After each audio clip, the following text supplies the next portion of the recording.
নমস্কার। আপনারা কেমন আছেন? आप सभी का उत्साह हर चरण के मतदान के बाद बढ़ता ही जा रहा है, बढ़ता ही जा रहा है।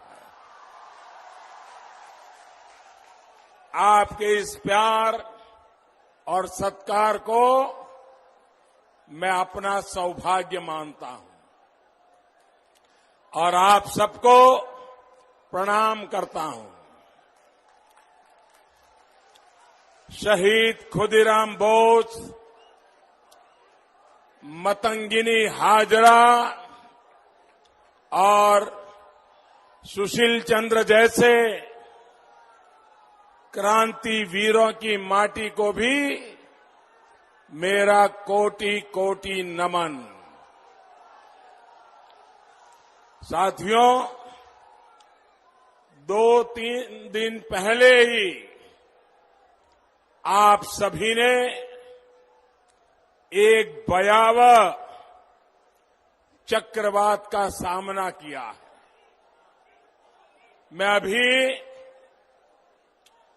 ओडिशा में इस चक्रवात से हुए नुकसान का जायजा लेकर यहां आया हूं। यहां पश्चिम बंगाल में भी जो हालात बने हैं उससे मैं भी भली भांति परिचित हूं। जिन साथियों ने इस आपदा में अपनों को खोया है, मैं उनके प्रति अपनी संवेदना व्यक्त करता हूं। हम सभी इस मुश्किल घड़ी में आप सभी के साथ है। पूरी भारत सरकार, केंद्र सरकार के तमाम विभाग पूरी मुस्तैदी से राहत और बचाव के काम में जुटे हुए हैं। लेकिन भाइयों और बहनों, हमारे पश्चिम बंगाल की स्पीड ब्रेकर दीदी, ये स्पीड ब्रेकर दीदी ने इस चक्रवात पर भी राजनीति करने की भरपूर कोशिश की है। चक्रवात के संबंध में मैंने ममता दीदी से फोन पर बात करने की कोशिश की थी, लेकिन दीदी का अहंकार इतना ज्यादा है कि उन्होंने मुझसे बात नहीं की। मैं इंतजार करता रहा कि शायद दीदी वापस मुझे फोन करे, लेकिन उन्होंने फोन नहीं किया। मैंने फिर भी उन्हें दोबारा फोन किया। मैं पश्चिम बंगाल के लोगों के लिए चिंता में था, इसलिए ममता दीदी से बात करना चाहता था। वो यहां की मुख्यमंत्री है, लेकिन दीदी ने दूसरी बार भी मुझसे बात नहीं की। आप अंदाजा लगा सकते हैं कि दीदी को अपनी राजनीति कितनी ज्यादा चिंता है। उन्हें पश्चिम बंगाल के लोगों की परवाह नहीं है। देश के लोगों के हितों के ऊपर राजनीति करने की इसी आदत ने हमेशा देश का नुकसान किया है। स्पीड ब्रेकर दीदी के इसी रवैये की वजह से पश्चिम बंगाल के विकास पर ब्रेक लगा हुआ है। चक्रवात से हुए नुकसान की समीक्षा के लिए मैं आज सुबह भी यहां के प्रशासन के साथ बैठ करके चीजें समझना चाहता था।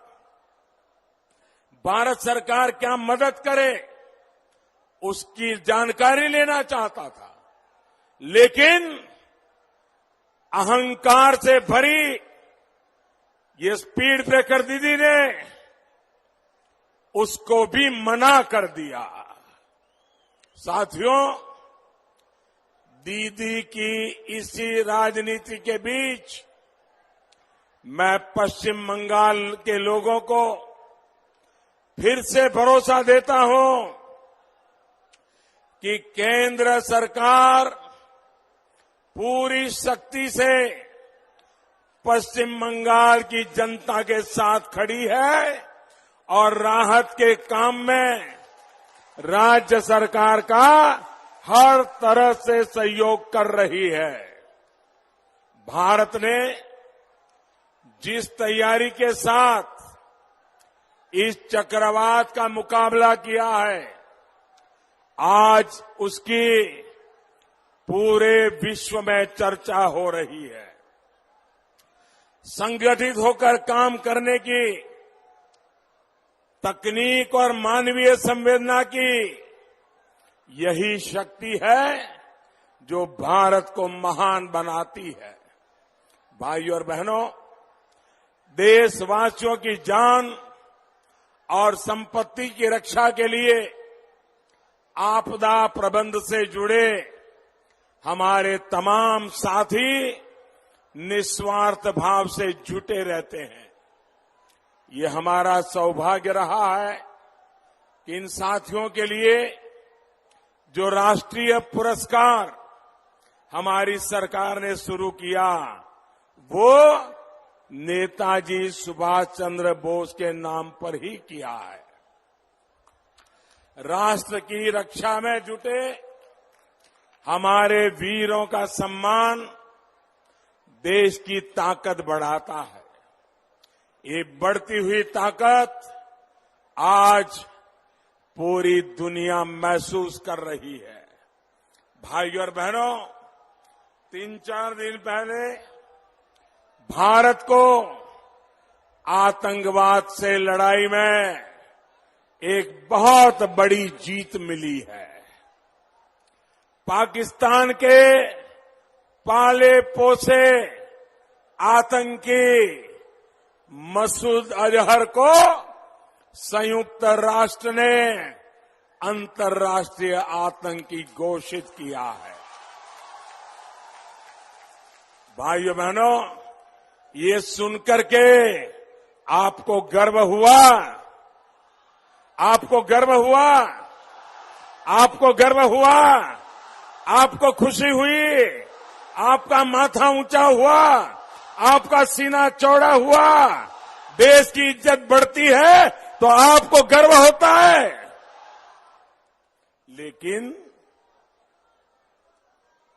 आपको इतनी खुशी होती है, इतना गर्व होता है, पूरे हिंदुस्तान को हो रहा है, लेकिन आपने भारत की इतनी बड़ी सिद्धि को लेकर के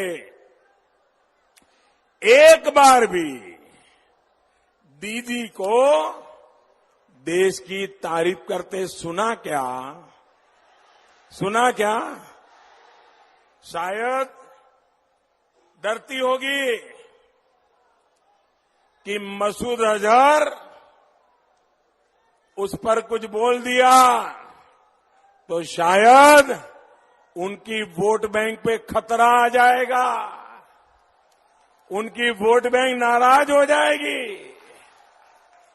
भाइयों और बहनों, वोट बैंक की इसी राजनीति ने दीदी की जमीन को खिसका दिया है। अब दीदी का राजनीतिक धरातल पर रुकना टिकना मुश्किल हो गया है। दीदी इतनी बौखला गई है कब उन्हें भगवान की बात करना भी खटक रहा है।